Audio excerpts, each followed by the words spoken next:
en la sala 9. Recordarles a todos los asistentes de realizar sus preguntas en el chat dirigidos al moderador 2, para que puedan ser contestadas por nuestro ponente al final de su exposición.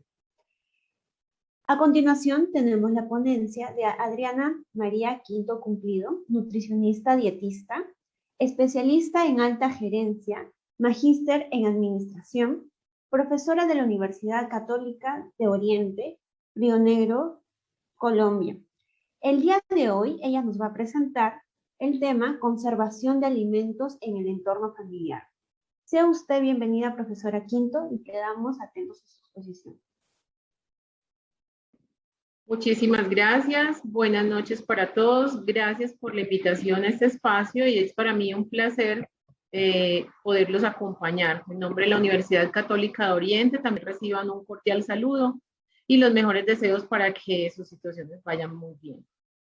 Bueno, en el día de hoy me invitaron ustedes en este evento tan especial en el Congreso Internacional de Seguridad Alimentaria y Nutricional a compartirles mi ponencia sobre conservación de alimentos en el entorno familiar.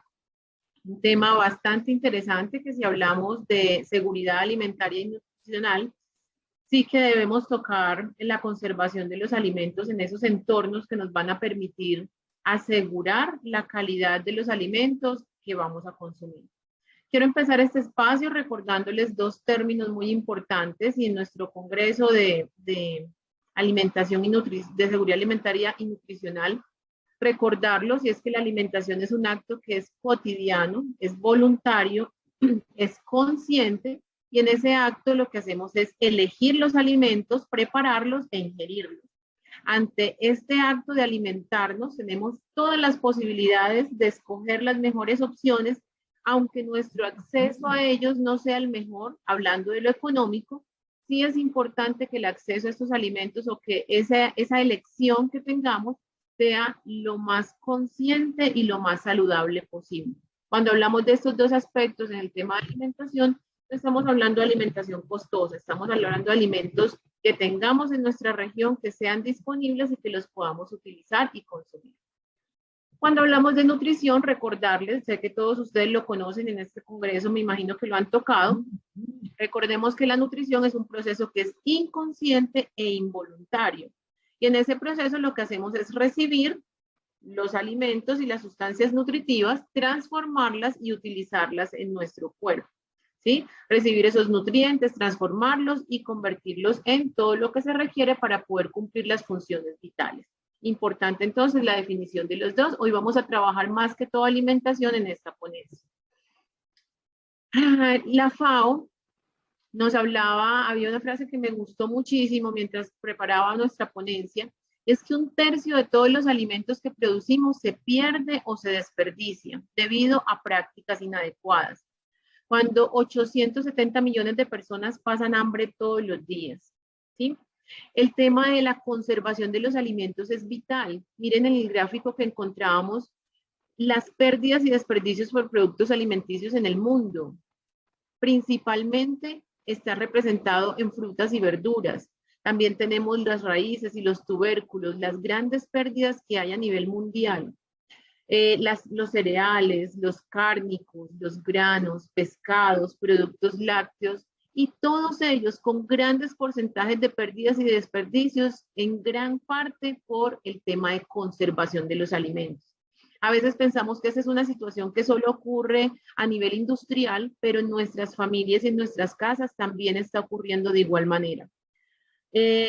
Ahorita en este tiempo de pandemia, cuando empezamos los picos altos de la pandemia en marzo del año pasado, marzo, abril, mayo, junio, que las familias estábamos en confinamiento real, en ese confinamiento sí que se presentaron pérdidas y desperdicios, porque las familias solamente podían salir algunos días para comprar los alimentos y compraban grandes cantidades de los mismos, pero no los sabían conservar y no los sabían procesar de una manera adecuada, entonces se maduraban demasiado, se descomponían o el refrigerador o el equipo de la nevera que tienen en casa no era suficiente con respecto al espacio y les tocaba dejar muchos alimentos por fuera. Es importante entonces que hablemos de este tema de conservación de los alimentos y para iniciar, recordar que los alimentos están clasificados en 3 grupos grandes, teniendo cuenta el grado de perecibilidad que tengan. Lo vamos a encontrar como alimentos perecederos, semiperecederos y no perecederos, ¿sí? Cuando encontramos esa clasificación, nos vamos a encontrar con algunas definiciones que me parece importante traerlas a colación porque van a definir el método de conservación que vamos a hablar más adelante. Cuando hablamos de alimentos perecederos, aquí vamos a encontrar todos los alimentos que comienzan la descomposición por agentes que son muy puntuales. La temperatura, la humedad, la presión. Por aspectos como estos y agentes como estos que les menciono, nos vamos a identificar, y si ustedes se van al almacenamiento que tienen en casa, nos vamos a encontrar con que alimentos como las carnes, los vegetales, las frutas son los que más fácilmente se dañan, son los más perecederos. Pero son más perecederos cuando los dejamos con mayor cantidad de humedad, cuando la temperatura a la que los exponemos es más alta, cuando otros factores que vamos a mirar en el transcurso de la ponencia van afectando de manera directa. Mientras que los demás, semiperecederos y no perecederos, no se afectan de manera tan directa. Entonces los perecederos se descomponen principalmente por esos aspectos y allí vamos a encontrar clasificados los derivados de los animales, los vegetales, las frutas, y no debemos olvidar que las sobras cocidas también se consideran alimentos perecederos. Y más allá de las sobras cocidas, hoy en día está en auge una técnica que se llama meal prep, y es ir preparando poco a poco los alimentos en casa de manera anticipada, guardarlos en refrigeración para que en el día a día esos alimentos yo los puedo utilizar de manera más rápida para facilitar la vida de las personas que trabajan, estudian. Podemos ir preprocesando algunos alimentos, las pastas, el arroz, las leguminosas, frijoles, garbanzos, lentejas. Nosotros podemos hacer el proceso de cocción de manera previa y en el día que los vamos a ir preparando, utilizando para llevar al trabajo, a la universidad y demás, podemos simplemente ir empacando en los recipientes y llevarlos sin tanto tiempo como nos tomaría preparar el alimento de manera inmediata. Esos alimentos que estamos preparando de manera previa, aunque sean no perecederos o semiperecederos, como es el caso de las lentejas, los frijoles, las pastas, si ya le hice un proceso de cocción, ya se considera como alimento perecedero. También aquí encontramos los enlatados, los alimentos que vienen empacados al vacío, los lácteos en general y todos los alimentos que después de haber sido abiertos o destapados deben ser refrigerados o congelados. En esa misma clasificación encontramos ya los semiperecederos, que son los que su deterioro realmente depende sobre todo de la humedad del aire y de la calidad del ambiente, la calidad microbiana que encontremos. En estos encontramos los frutos secos, los tubérculos y otros tipos de vegetales que también a veces pensamos que no tienen riesgos, que son alimentos que como ya están muy secos, pues no necesitan tanta atención en el tema de conservación de los alimentos y realmente sí lo requieren. ¿Qué cuidados requieren? Ahorita los vamos a ver y por ejemplo en ellos, si ya estamos identificando desde estas primeras definiciones, ya estamos identificando que lo que les afecta es la humedad del aire y la calidad microbiana de ese aire, entonces ya sabemos que lo primero que tenemos que controlar en estos alimentos es la humedad en el ambiente y tratar de conservarlos, aunque sea a temperatura ambiente, pero en lugares secos, ¿sí? Vamos a hablar un poco sobre ellos. Y los alimentos no perecederos, estos son los que no se deterioran con ninguno de los factores anteriores, no les afecta tanto ni la temperatura, la humedad del aire y demás, sino que dependen de factores como contaminación repentina o la mala manipulación, el mal manejo del alimento. También los accidentes y otras condiciones que puedan afectarle. Aquí encontramos los alimentos que son muy secos, las harinas, las pastas sin procesar, el azúcar, los productos enlatados sin destapar, la sal, el aceite, el café, los granos, todos ellos se consideran no perecederos. Pero cuando yo hago una mala práctica de manipulación, por ejemplo, puedo tener, a ver un ejemplo, puedo tener harinas. Pero si yo tengo un recipiente con harina en casa, ¿sí? Que es un alimento que no es perecedero, estoy mezclando, estoy haciendo una preparación que lleva huevo, por ejemplo, ¿sí? Y ya le adicioné la harina y requiero otro poco más de harina y con esa misma cuchara o tenedor que estaba mezclando y que tenía huevo, voy al empaque donde está la harina, retiro ese alimento, este que quedó en el envase, pasa de ser no perecedero a ser un alimento perecedero. Estoy empezando a afectar su calidad, estoy contaminando el alimento y estoy haciendo una mala práctica de manufactura que alteró todas las propiedades que tenía en ese momento y que podía evitar los riesgos de contaminación del mismo. En ese orden de ideas, entonces tenemos unos elementos que son claves para la seguridad alimentaria en la conservación de los alimentos en la familia. En esto sí me quiero concentrar y es donde quiero hacer más énfasis de mi ponencia, porque cuando a las familias nosotros le logramos enseñar estos 6 aspectos claves, estos 6 elementos clave para la seguridad alimentaria en esa conservación de los alimentos, nos encontramos que todo cambia y los alimentos pueden durar más tiempo, pueden alargar su vida útil y realmente nos pueden llevar a mejores resultados, independiente de lo que tengamos almacenado. Vamos a encontrar entre esos elementos clave la cadena de frío, la humedad, la velocidad de enfriamiento, que es muy importante y a veces la obviamos, la circulación del aire, la compatibilidad de los productos y la limpieza y la desinfección. Cuando hablamos de la cadena de frío, es importante recordar que este proceso, conservar la cadena de frío o cuidarla, nos evita la degradación metabólica de las proteínas y otras reacciones enzimáticas. La cadena de frío o el frío, la temperatura baja, nos retarda la degradación de los alimentos y también nos retarda el proceso en el cual se alteran sus características organolépticas. Se nos puede alterar el sabor, el color, la textura incluso de muchos alimentos, pero cuando yo conservo la cadena de frío lo puedo cuidar también. Para nuestro país, para Colombia, tenemos establecido desde la resolución 2674 del año 2013 unos lineamientos muy puntuales. Es que los alimentos en refrigeración se deben mantener unas temperaturas entre 0 y 4 grados centígrados. En congelación se deben mantener por debajo de 0 hasta menos 18 grados en el hogar y a nivel industrial también es una exigencia. Si nosotros hablamos de cadena de frío, hay algunos alimentos que se pueden congelar, hay otros que no se deberían congelar. En nuestros refrigeradores en casa, la recomendación es que podamos hacer una distribución adecuada de los alimentos. En este momento me voy a concentrar en cadena de frío porque luego vamos a hablar un poco de los productos, cómo organizarlos.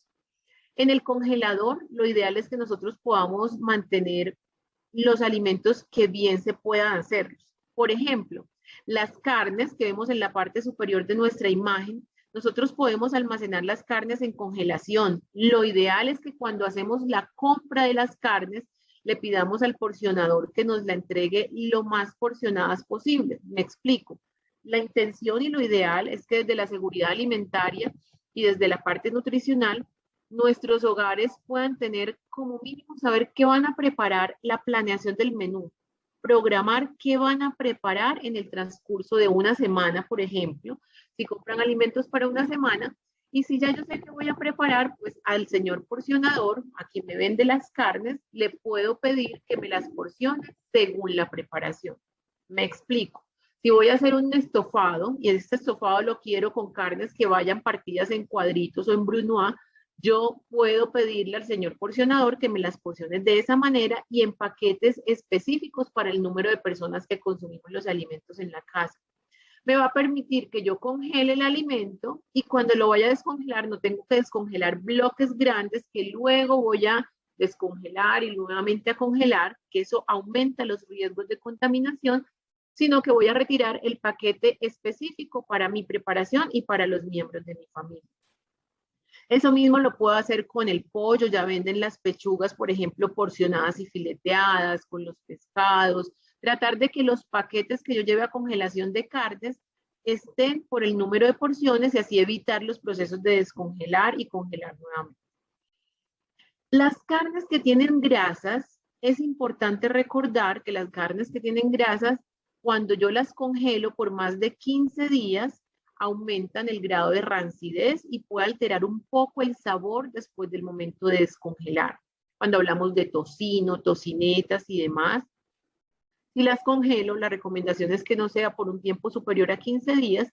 Las otras carnes en general pueden durar 3 meses incluso. Y ojo que cuando digo que si tienen grasa, no la debo congelar por más de 15 días, no es porque se me dañen, no se deterioran, siguen su vida útil y pueden durar hasta 3 meses, como les decía con las otras. La única diferencia es que la grasa, cuando está mucho tiempo congelada, tiende a generar procesos de rancidez.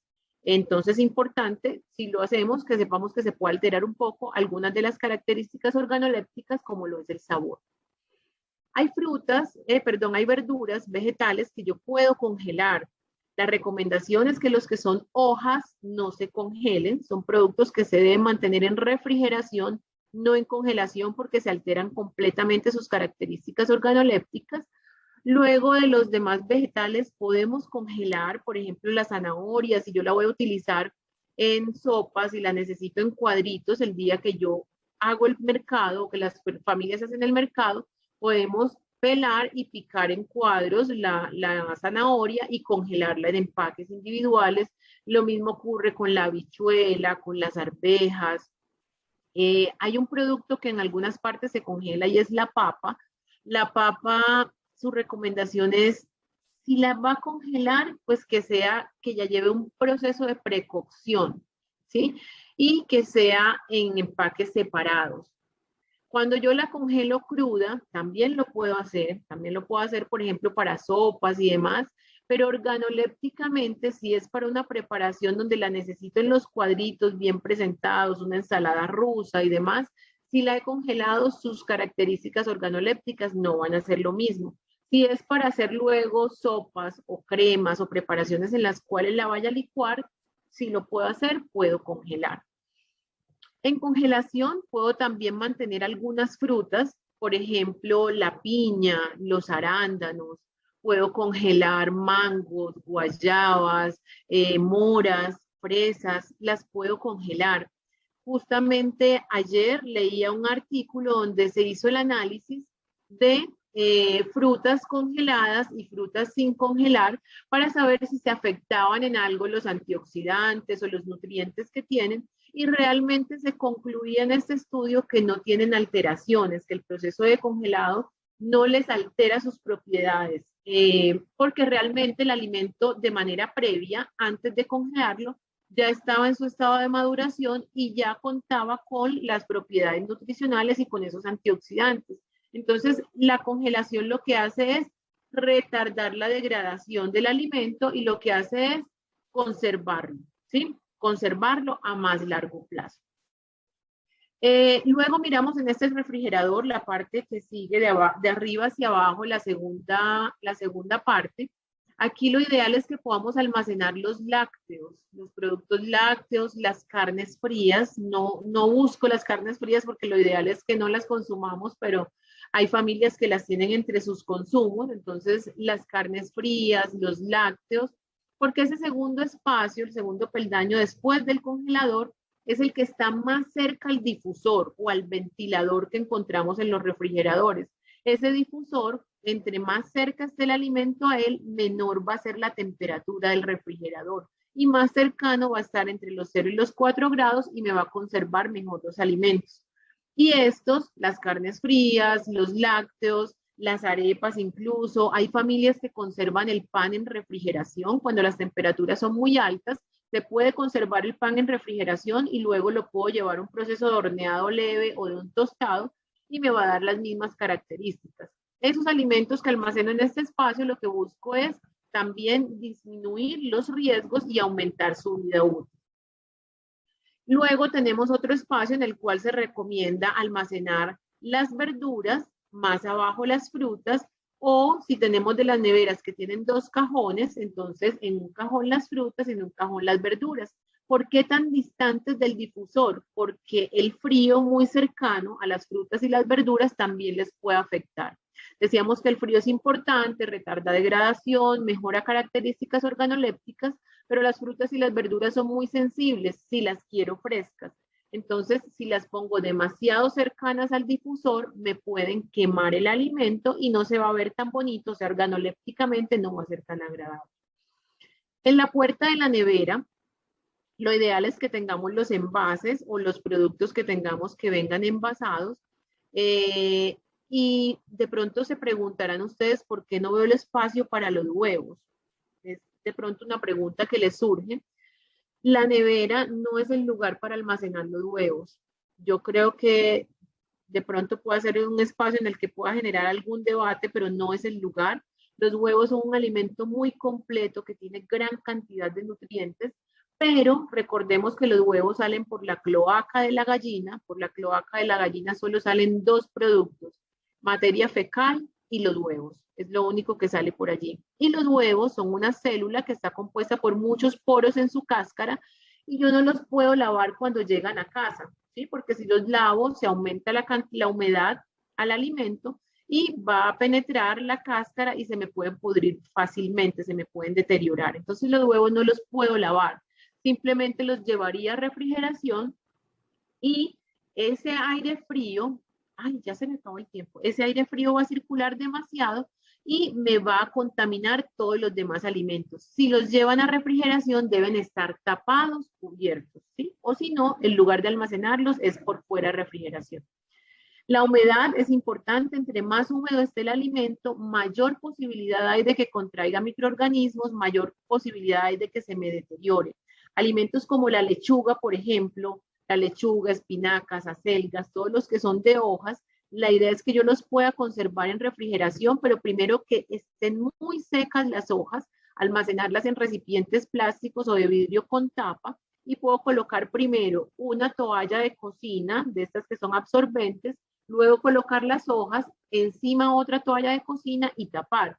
El mismo procedimiento lo puedo hacer con las fresas, los champiñones, las ochugas, que son de los alimentos que menos tiempo nos duran. Cuando yo hago este procedimiento, disminuyo la humedad y garantizo que, por ejemplo, los champiñones me puedan durar 10, 12 días en estas condiciones y garantizando que el alimento esté bien para su consumo.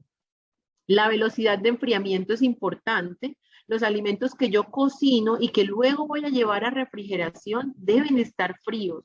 Se llama preenfriamiento, es un procedimiento que se debe hacer con todo lo que yo guarde en refrigeración. No es recomendable guardar alimentos calientes en el refrigerador para poder conservar su vida útil y que pueda durar más tiempo sin generarnos riesgos a la salud.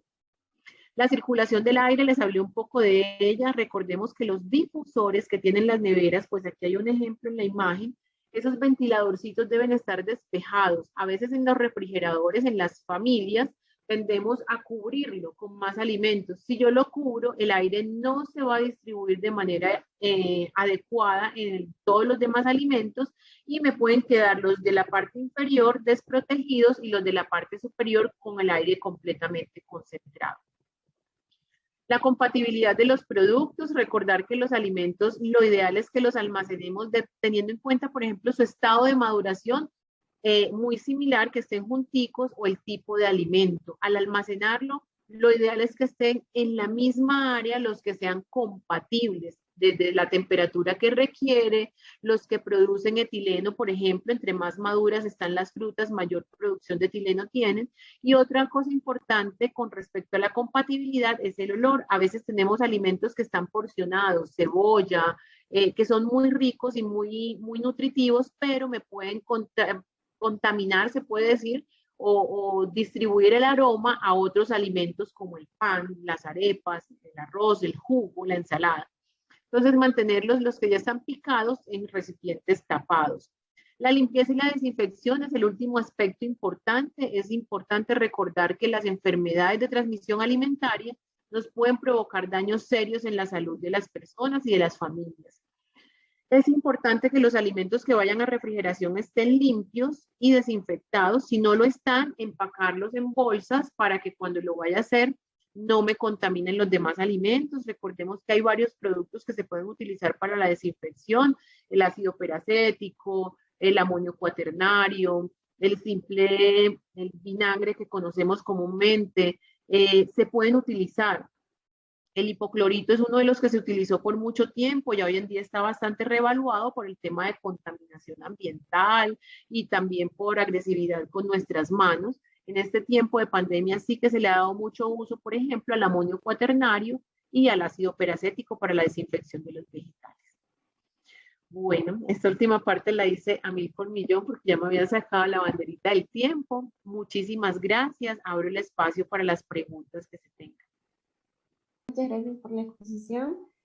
Bueno, por lo pronto no hay preguntas, pero tal vez quisiera brindarnos algunas reflexiones finales. Claro que sí. Hay varios temas que me gustaría tocar mientras nos hacen preguntas en la sala. Mira, los alimentos pueden durar muchísimo tiempo. Por ejemplo, se pueden utilizar salmueras para conservar los alimentos. Yo puedo preparar, por ejemplo, en vegetales encurtidos y los puedo preparar y me pueden durar un mes. El brócoli, la zanahoria, habichuelas, cebolla, los puedo envasar en un recipiente de vidrio, ¿sí?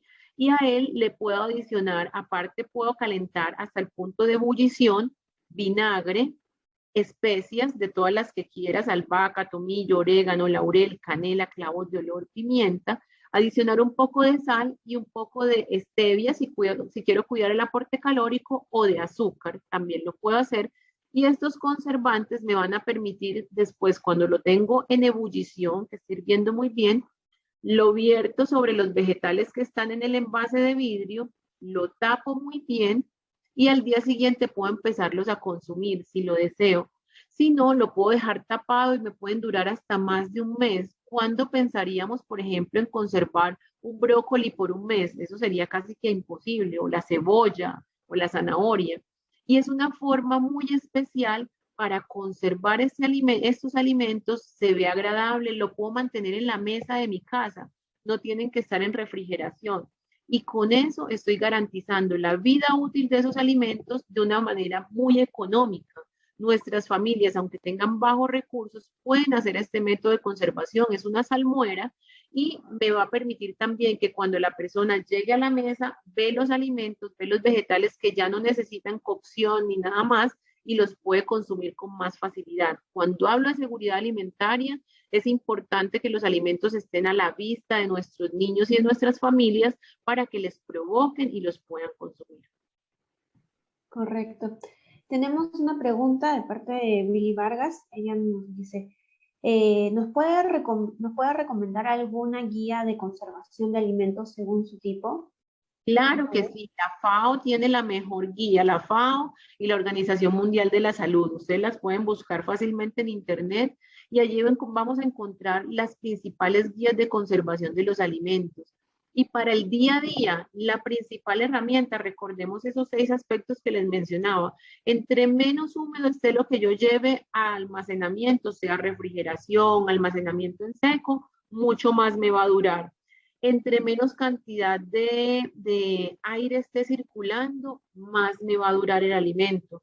Miren, si por ejemplo yo quisiera con los aguacates, que es un tema que ustedes le llaman palta, no, ustedes están en Argentina, bueno, si le llaman palta, los que estén que la conozcan, o el aguacate, es uno de los alimentos que más se deteriora y que más se pierde. Y el aguacate se puede conservar cuando empieza el estado de maduración, cuando está no muy maduro, todavía está un poco verdoso, yo lo puedo llevar, por ejemplo, lo puedo dejar a temperatura ambiente y se me acelera el proceso de maduración, pero también lo puedo llevar a refrigeración y los puedo ir sacando de manera gradual, en la medida en que los voy a ir utilizando o los quiero que se vayan madurando poco a poco. A veces los compramos todos con igual de verdes y claro, todos se nos maduran al tiempo y los perdemos. Pero si yo los llevo a refrigeración y los voy sacando de a uno en uno, ellos no se me van a madurar tan rápido y voy a tener aguacates por muchísimo tiempo, ¿sí? Entonces, que no haya tanta agua, que la circulación de aire no sea tan alta, que los alimentos no estén juntos con otros que ya estén muy maduros. Muchas veces nos ocurre con la papa, que es un alimento que dura mucho tiempo a una temperatura ambiente, pero si hay una papa que esté deteriorada, con esa es suficiente para que todas las demás se deterioren también. Correcto, profesora Quinto. Bueno, no hay más preguntas. Damos por finalizada la ponencia. Muchísimas gracias, profesora Quinto, por tan ilustrativa exposición y a todos los asistentes por acompañarnos un día más. Los esperamos a todos en la sala principal para las conclusiones finales del día. Muchísimas gracias. Y gracias, que tengan buena noche.